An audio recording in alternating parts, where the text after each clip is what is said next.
You're watching Mirror 7 News. Stay informed, stay ahead for more news. So here's what's happening with Chase Rice.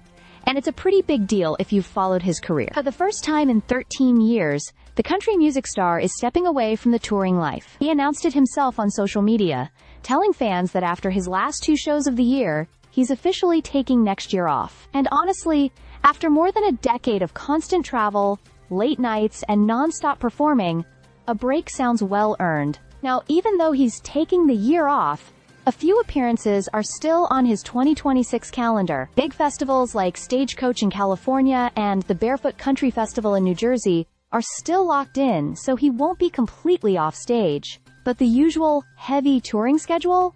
That's being put on pause. What really caught everyone's attention, though, was the way he explained why he's taking time off. In classic Chase Rice fashion, he delivered it with a sense of humor. He joked that he's planning a return to college football, yes, football, and said he's going back to apply and train for what he called his 6th year in the sport. He even added that he's opening his recruitment, giving shout-outs to programs like North Carolina and Florida, and even mentioning Coach Lane Kiffin as a factor. It was playful, but it also tapped into something that's been a big part of his life. Before becoming the artist fans know now, Chase was actually a linebacker for the North Carolina Tar Heels.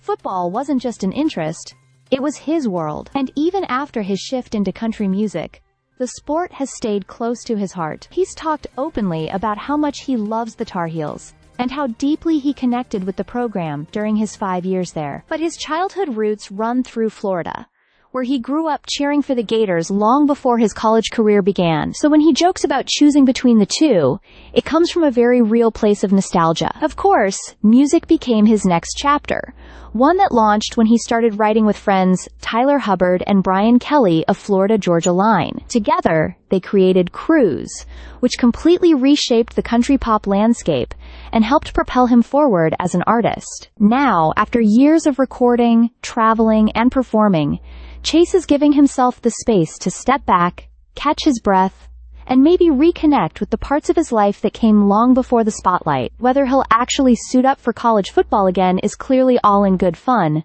but the sentiment behind the joke says a lot about where his heart still is. For fans, this break isn't a goodbye, just a pause.